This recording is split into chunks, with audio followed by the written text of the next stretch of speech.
Salut à tous, bande de sacs et médocs. Vous savez sans doute que le nucléaire, que ce soit des armes ou encore de l'énergie, nécessite des composés hautement radioactifs. Alors aujourd'hui on va parler d'irradiation, et plus précisément du syndrome aigu d'irradiation, en fait qui est dû aux radiations fortes. J'ai eu envie de faire ces vidéos juste après avoir fini la série Tchernobyl que je vous invite vivement à regarder. Alors embarquez vos sacs à dos et vos combinaisons protectrices, on part pour Tchernobyl.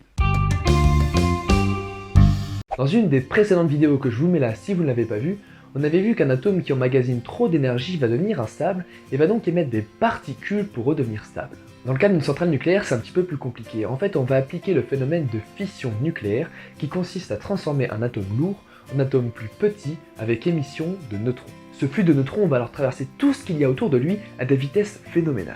De ce fait, à Tchernobyl, lorsque l'enceinte du réacteur s'est brisée, les éléments radioactifs sont partis tels des météorites dans toutes les directions de l'espace jusqu'à percuter quelque chose. Évidemment, c'est le personnel présent et les pompiers qui ont combattu l'incendie qui en ont payé les frais. En fait, ces rayons vont venir percuter nos cellules et abîmer notre ADN. Pour faire simple, l'ADN c'est ce qui nous définit, c'est l'élément à la base de nos cellules. Donc s'il est altéré, eh bien les cellules peuvent tenter de s'auto-réparer, mais ça c'est jusqu'à un certain seuil. En effet, au-delà de ce seuil, c'est la mort assurée. Et bien évidemment, les effets sur l'organisme vont dépendre de la zone touchée. Mais le problème pour le personnel présent ce jour-là, eh bien évidemment, c'était que l'ensemble de leur corps était irradié.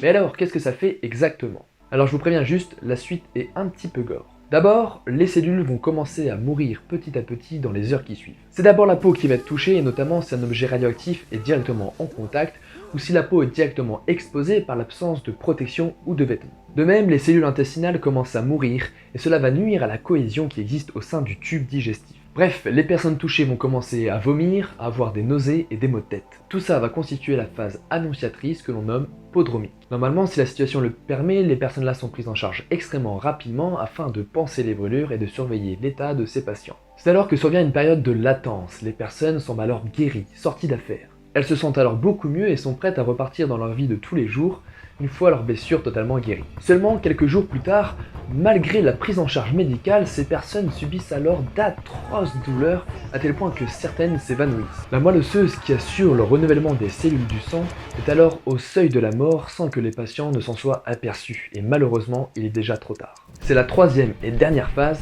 qui va mener les patients dans une escalade de la douleur jusqu'à la mort.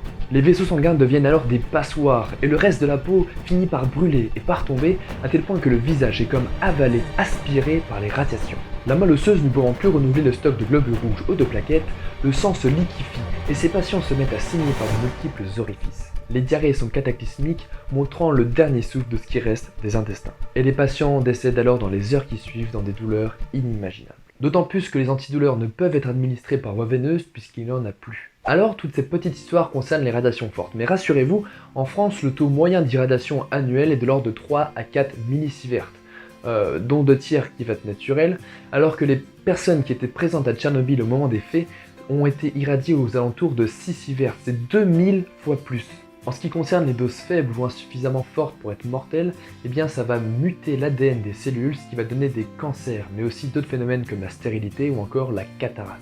L'énergie nucléaire est donc quelque chose d'incroyable, et les catastrophes, bien que mieux contrôlées aujourd'hui avec l'exemple du Japon, ont de lourdes conséquences, que ce soit pour l'homme ou l'environnement. Voilà, c'est déjà la fin de cette vidéo, j'espère qu'elle vous aura plu, désolé pour l'ambiance un petit peu glauque, mais en même temps c'est un peu difficile de parler de mort lente et atroce, et de sourire en même temps, bien que je viens de le faire à l'instant. Si vous en avez envie, allez donc voir la série Tchernobyl, je vous la conseille vivement, elle est vraiment incroyable, mais avant ça n'oubliez pas la petite seringue bleue en dessous de la vidéo. Sur ce, je vous dis à très bientôt pour une prochaine vidéo.